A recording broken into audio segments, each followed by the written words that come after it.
Good evening, everybody. I feel like a state president. As I come to the stage, the airplanes go over. Please read with me from Matthew chapter 8, from verse 23. Matthew 8, verse 23.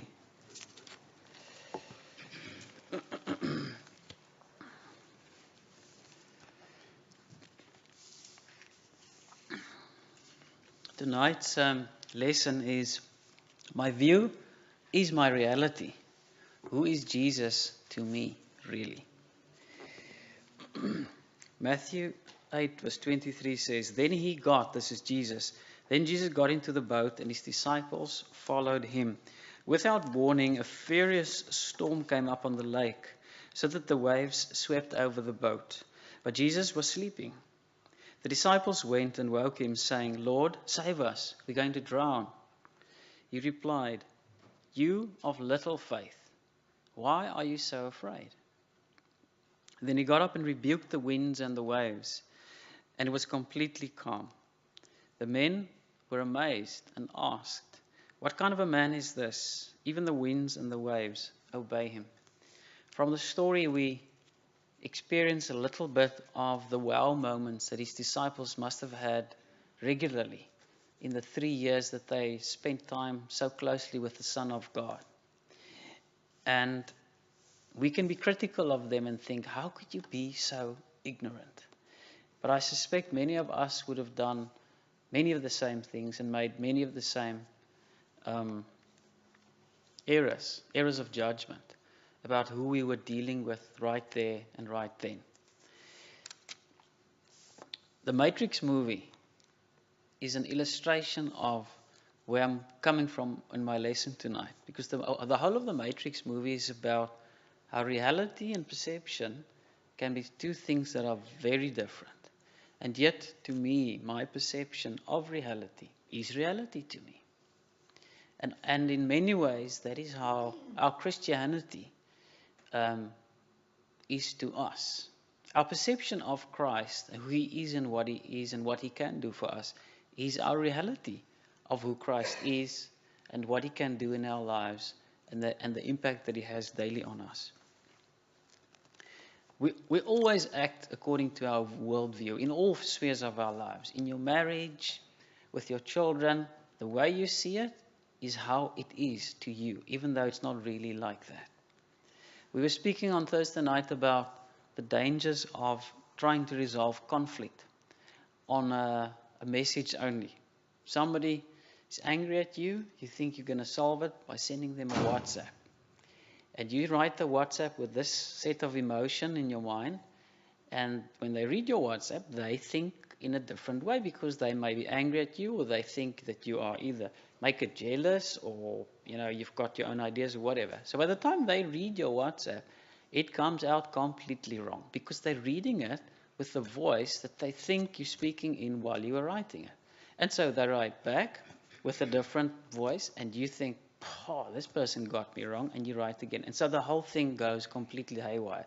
Quick lesson, don't write the WhatsApp, phone the guy or go visit him and sort it out. Because people's reality, people's perceptions will be how they hear your voice if you just write it down like that. It's illustrating a bigger picture here, which is in everything that we do, our perception determines our reality.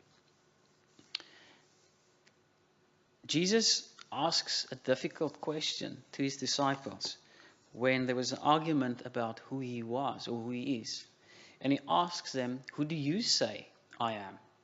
And it's a question by inference that I'm asking of myself tonight and of each one of you. Who do you say that Jesus Christ is? Because you have a perception of who he really is and what he really can do in your life. For some people, Christ is genuinely at his most basic form. He is just like a good luck charm. He is only a genie in Aladdin's lamp. He hasn't got a very big presence, but he is useful. Because like a good luck charm and like Aladdin's lamp, he can bring you, in their perception of reality, many good and useful things. in its most basic form, and I always have to laugh about this one, is when somebody prays for a parking space. Because there are bigger things to pray for in life than a parking space. But I suppose you may. Say that again?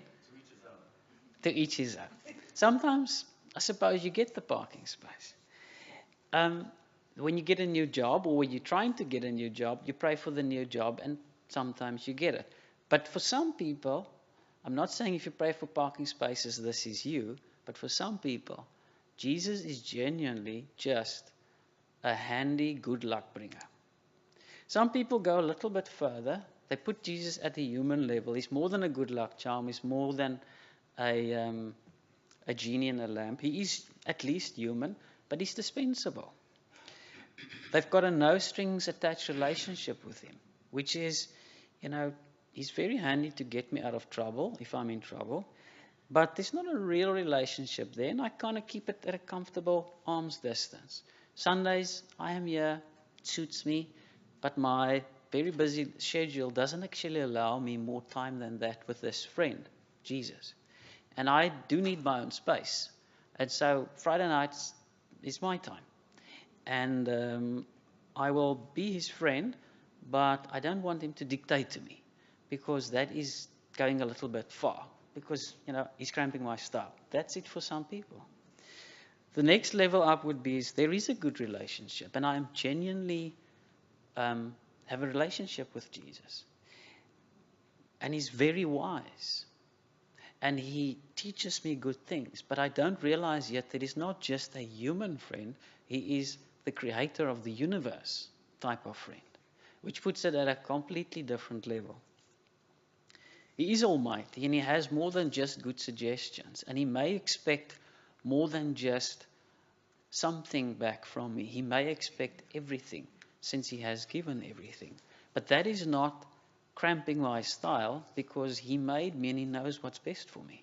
And from that point of view, God has every reason to expect everything, but it is also good for us that he does. Because to the extent that we give everything, there's not space left for those things that keeps us back, and that actually allows us to hurt ourselves. I'd like us to look at a couple of images now, because we are a visual society. If you can just, not the movie, but the verse. This quote from Isaiah, I always have to think twice when I read it, because throughout history, Jesus was painted in very different ways, in mosaics, and we all have a picture in our mind of what Jesus should look like. Kind of long hair, generally, not an ugly person. He's generally, at least average or attractive. But if you read it, what the text says, it says something quite different. The first verse, that image is a image of Jesus Christ in Rio. You can see from the people at the bottom there, kind of the scale of that. Read with me. Who has believed our message, and to whom has the arm of the Lord been revealed? Next image.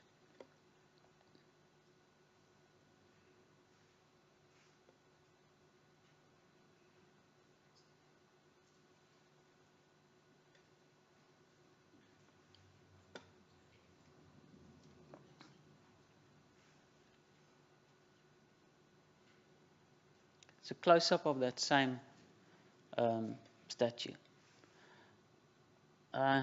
That's kind of the general man's image of Jesus Christ. And in my mind, that looks quite Spanish, by the way. It's a Spanish-Portuguese area of the world. He grew up before him like a tender shoot and like a root out of dry ground. Next slide. He had no beauty or majesty to attract us to him. Nothing in his appearance that we should desire him. Now, movies try to illustrate what Jesus looked like, and I went through quite a few images looking for what's the typical movie image of Jesus, and it is genuinely or generally quite an acceptable person. There's nothing off-putting about him. Next image. This is a complete reconstruction that a couple of years ago they took the shroud of Turin, which they think is the cloth on Jesus' face. It's not. And then they made, with quite a lot of artistic license, I am sure, made a reconstruction of what Jesus should have looked like if you just took the Shroud of Turin as the basis. I saw the Shroud of Turin because we just happened to be there once, and there's not a lot to go from. It's a couple of dark spots on a white cloth, but this is what they came up with. And I always thought when I saw this image, well, this is a bit, irreverent. How can you say Jesus looked like that? But the text says, he had no beauty or majesty to attract us to him, nothing in his appearance that we should desire him. And maybe that image is closer to the reality of what Jesus looked like than anything else we've seen thus far in movies and art and mosaics. Next slide. This is more of a 1960s view of what Jesus looked like. He was despised and rejected by mankind, a man of suffering and familiar with pain.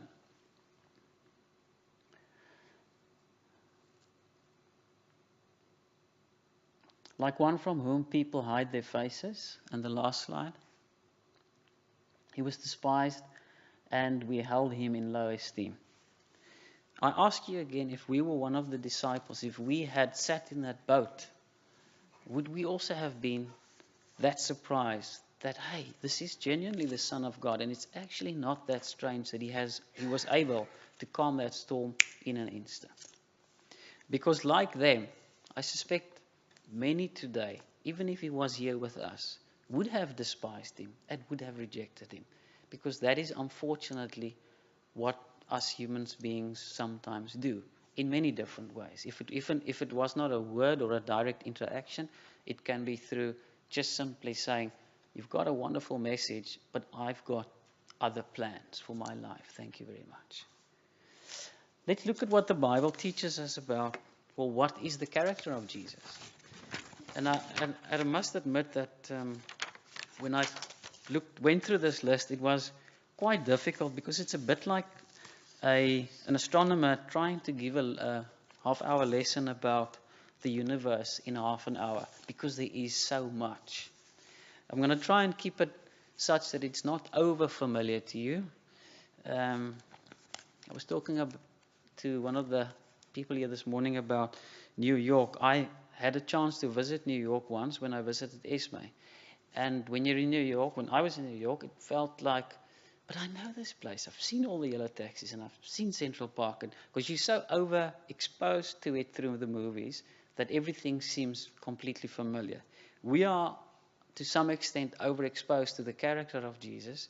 But try looking at that character again fresh, through new eyes, as if he sat here tonight.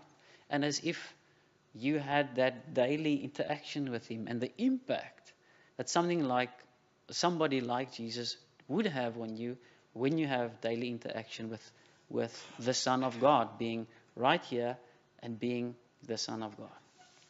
The first one is the compassion that he had for people. In Matthew chapter 9, verse 36, it says, Jesus went through all the towns and villages, teaching in their synagogues, proclaiming the good news of the kingdom and healing every disease and sickness. When he saw the crowds, he had compassion on them because they were harassed and helpless, like sheep without a shepherd, genuinely the down and outs.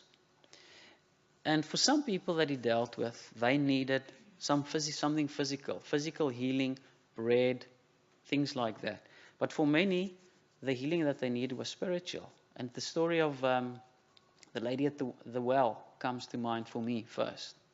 And how he was able to deal both with have compassion with your spiritual and with your physical shortcomings, and to deal with them immediately in a godly way.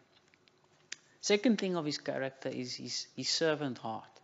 If you think about us, we're trying as Christians to emulate him. That is what it means to be a Christian, to be like the Christ that we are copying. And the servant heart that he shows us by washing the feet of the disciples, by just taking on a lowly position without even thinking about it. It's almost like it's on autopilot. Just being A servant wherever you go, because by being a servant, you make a difference in many ways that you couldn't do otherwise. Being loving, again, it just comes naturally. The Bible talks about that there is no greater love than to die for someone else. And Jesus, obviously, has set us the perfect example by dying for each one of us. Fourth thing, to be forgiving to people. It's one of the most difficult things to do. It's one of the things, you have kids, to teach a child to be forgiving, because human nature is well, it's wrong and it hurt me and I deserve better than this, and therefore I have every right to insist that I get justice. That is human nature. That is what we gravitate to. And yet forgiveness is opposite of that. It's countercultural. It says, even though I deserve better, even though you should be groveling and pleading me for forgiveness, to just be the bigger person and say, I completely forgive you, forget about it. I would have done the same. I would have done something worse. That is the Jesus character that we see in the Bible. On the cross, of all places, Jesus prays a prayer about forgiveness, and he says, Father, forgive them. And then he comes up for us, and he says, for they know not what they do. He doesn't only forgive, he goes on the defense. Have you gone on the defense for the one who's hurt you? For the one who owes you justice? That is the example that he sets for us. He wasn't concerned about his own life only. He was genuinely concerned about everyone else that came into contact with him. The fifth character trait of Jesus was how he committed he was. If you think about that evening in the Garden of Gethsemane, where the Bible says Jesus had such angst that his sweat was like blood. We had a disciplinary hearing with a man at our office, quite an older man, who had wangled his way into a position through lies. And when the truth started coming out of how he just didn't know how to do this job, and we were discussing this with him. And the first time in my life, I knew what the Bible was saying about Jesus' sweat drops was like blood, because the man's face was literally streaming, like I've never seen anybody, just sweat literally running down him. It was just a normal day in the office. And that's what angst can do to you when you're under such distress. Under such distress, Jesus prayed to God. He knew exactly what torture he was going to go through, because he is God and he knows everything up ahead. I mean, imagine you knowing what the cross would be like before you even go to the cross. We are spared so much because we don't know the future. You could, let's be quite harsh now, let's say you're going to die of cancer in another 5 years. Luckily for you, you don't know that, and you don't know the pain that it would cause you. Jesus knew it all ahead of time. And if you had to know everything ahead of time, you would mentally go through some of that pain and anguish and angst, leading up to the real event.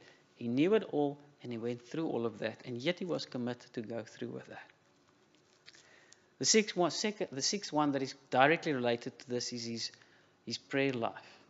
The character of Jesus was that he was often praying to God and acknowledging that his strength and his courage and his ability to deal with these many things comes from God, and it comes through prayer.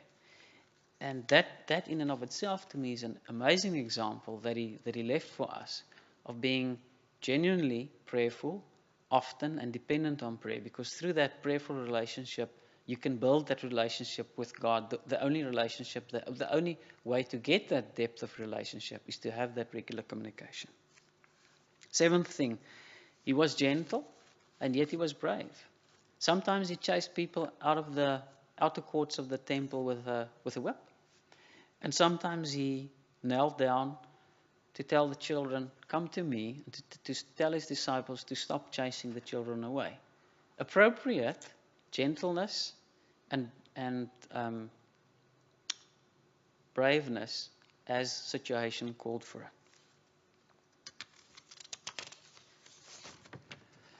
The eighth character trait is his patience. I never realized before how many things would have made Jesus impatient for what he had gone through. Think about if you are a public figure like he was, and the leaders of the country, those who should know better, the spiritual leaders, openly criticize and undermine you publicly whenever they can.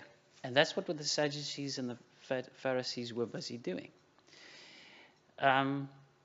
Your closest disciples, who should know better by now, still often doubt you, and somehow they just don't get it often.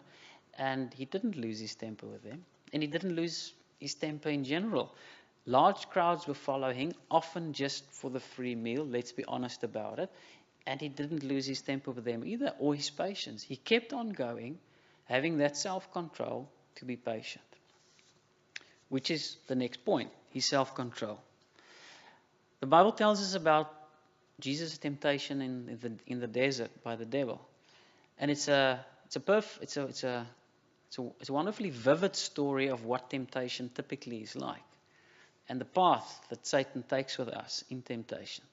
And how cleverly he takes us and he hits us at our weakest, and then he keeps on going relentlessly. And Jesus just dug in his heels, and he used all the right techniques that God teaches us to escape that temptation. And he shows us how to do it. The perfect example, the perfect older brother, if you want to put it in that kind of terms. The last one was his humility. For me, Christianity today often turns into a popular message. You got to draw the crowd. You got to have that right message because you want to bring in the big crowds. And he wasn't like that. The crowds came to him not because he was telling them something they wanted to hear. He was being countercultural, and let's be honest about it, he was being bluntly honest with them. Even before being countercultural was even a concept or a word. He just was. At the end of the Sermon on the Mount, what was the remark that the people made about him? Jesus is truly different because he teaches us like nobody else has taught us before. It is completely different. I'd like us to look at a video now. It's a short video. And it comes from a movie, Ragamuffin. I've never seen the movie, but JD sent us this clip this week, and I thought the clip illustrates many of the points that I want to make tonight quite well, because it's all about how our perception of Jesus can limit us in how we benefit from a genuine relationship with him if our perception is unfounded. So I don't agree with everything in the video, but let's watch it together.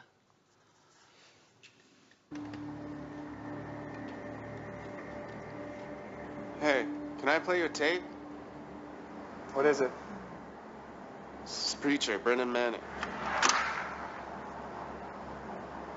In the 33 years since I was first ambushed by Jesus in a little chapel in the mountains of western Pennsylvania, and the literally thousands of hours of prayer and meditation, silence, solitude in those years, I am now utterly convinced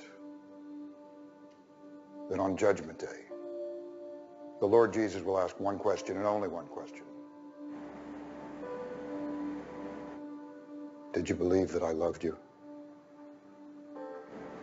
That I desired you? That I waited for you day after day? That I longed to hear the sound of your voice?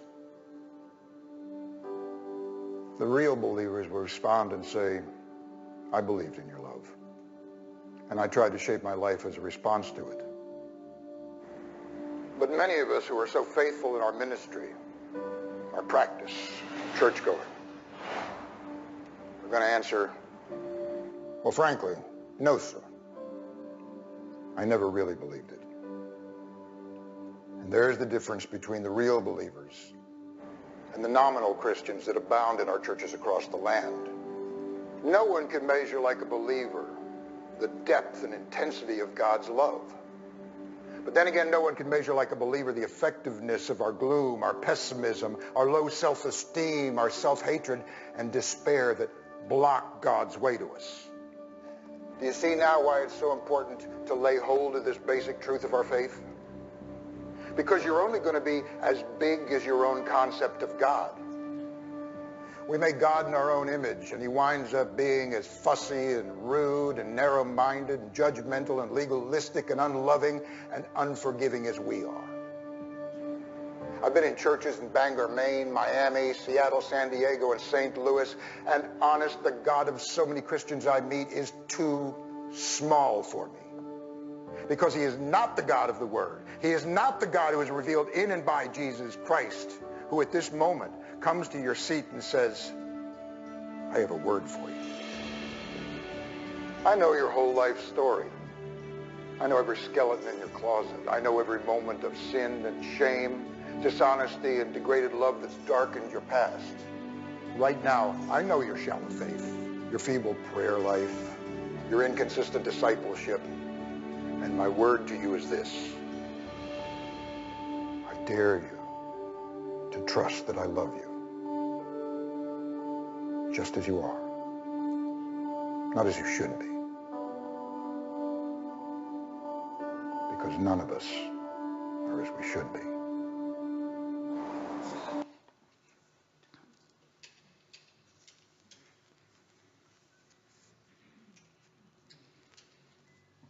I encourage you to watch that clip again in the week, because I think it does give us a lot to think about.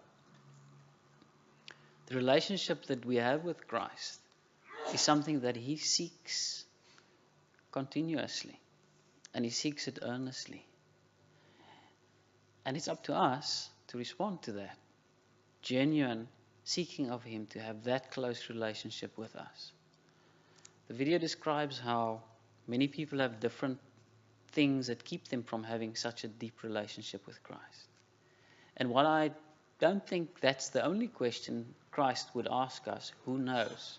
I do think he has a point of ask that is a very valid question that Jesus would ask us one day, and that is, do you realize how much I sought a relationship with you, and how I desired and eagerly desired to be that close to you? Do you believe that I love you so much that I want to be so close to you? Because I think to the extent that we realize that, it would motivate us to take our time and effort and relationship and trust to a different level. He closes it off by saying that you realize I love you as you are, drawing you to a place that you can become, as opposed to that you first must become perfect before you can believe that I love you. And I think that's a mind shift for many people. Many people feel unable to be a Christian. Many people feel unworthy to be a Christian. And that's not the message of the Bible. The message of the Bible is come to me. I will make you holy. But come. Trust in me. I will make you what you should be. But trust. It starts with that first step of giving ourselves completely. The rest comes because he allows it to come. I'm going to read you a couple of verses just to close us down this evening of what that level of relationship with Jesus offers us when we truly grasp hold of it. The first one is quite well known, but I'm going to speak about it, and that is that it gives true freedom. In Romans chapter 6 from verse 1 it says, we have been united with him in death like this, and we will certainly also be united with him in a resurrection like his. We know that our old self was crucified with him, so that the body ruled by sin might be done away with, that we should no longer be slaves to sin. That's the best news of the good news of the gospel, is that old is completely over and he makes us completely new. Which is the next point, a new life. Galatians 2 talks about our new life. Paul says, I've been crucified with Christ and I no longer live, but Christ lives in me. The life I now live in the body, I live by faith in the Son of God who loved me and gave himself for me. I do not set aside the grace of God. For if righteousness could be gained through the law, Christ died for nothing. And that's what this short message was about as well. It starts with him. This type of relationship with Christ gives us a wisdom and a strength far beyond what we could have achieved if we first had to get there ourselves to say, God, I'm good enough for it now, I can be your child.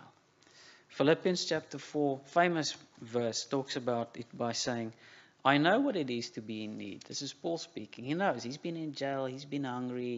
He's had it all. And I know what it is to have plenty.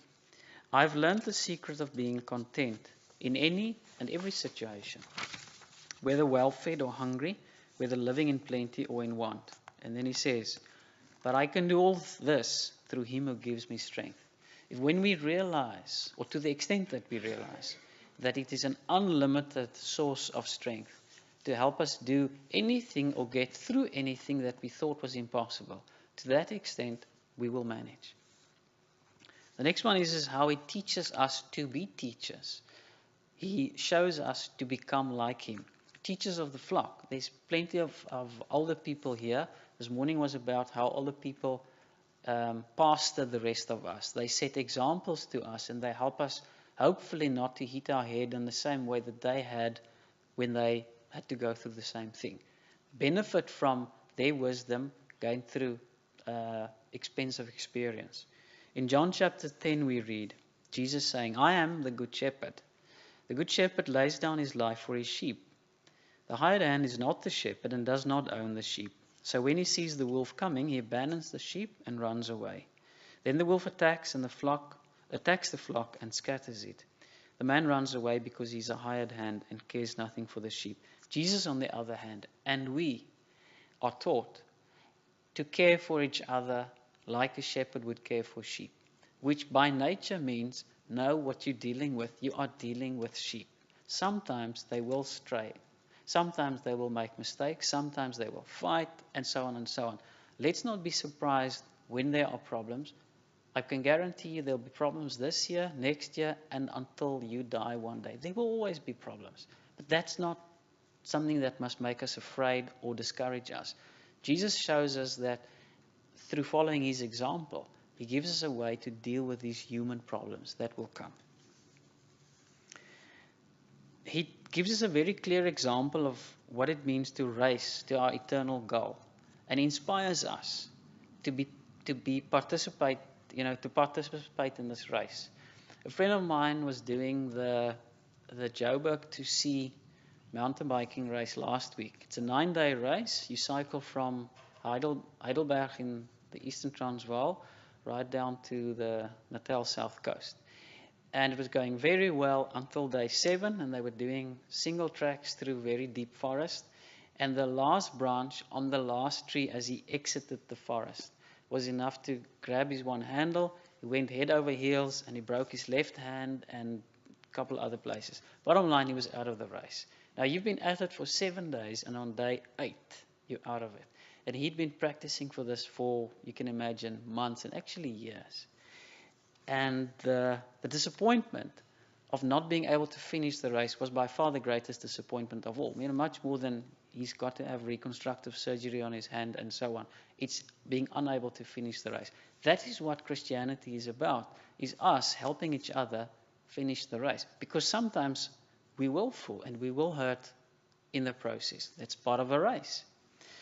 Let's read what Hebrews chapter 12 says. He says, therefore, since we are surrounded by such a great cloud of witnesses, let us throw off everything that hinders us and the sin that so easily entangles us. You know who the cloud of witnesses are in Bellville. You know who are the ones who've gone ahead. I think of Uncle Des and many others here that you can name.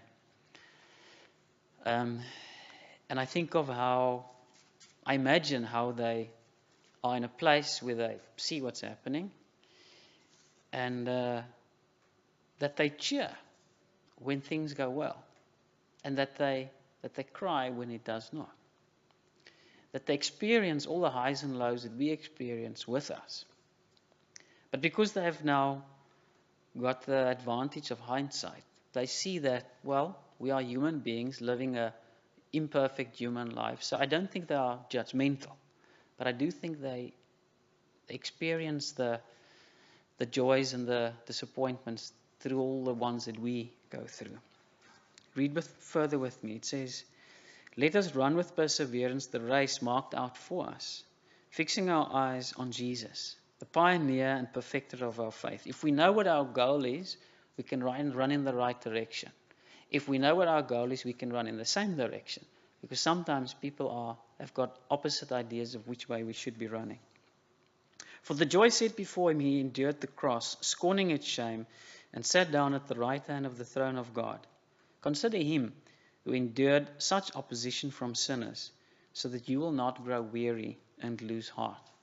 God is above everything is a realist. He made us and he knows exactly how we tick. And he knows that sometimes we do become weary and sometimes we lose heart. And the Bible is full of examples and of encouragement that when this comes, and it will come, how to get through it and how to gain that strength again from going back to the character of Jesus, and how did he deal with discouragement and disheartening episodes. And lastly, the character of Jesus certainly gives us certainty and eternal hope in a democrat world. There's just nothing like democrat to say it like it is, because the world is a democrat place. In John chapter 14 it says, "Do not let your hearts be troubled. You believe in God, believe also in me. My Father's house has many rooms. If that were not so, would I have told you that I'm going there to prepare a place for you? And if I go and prepare a place for you, I will come back and take you to be with me, so that you may also be where I am." Jesus says this to his disciples as a farewell, or as a see you later message.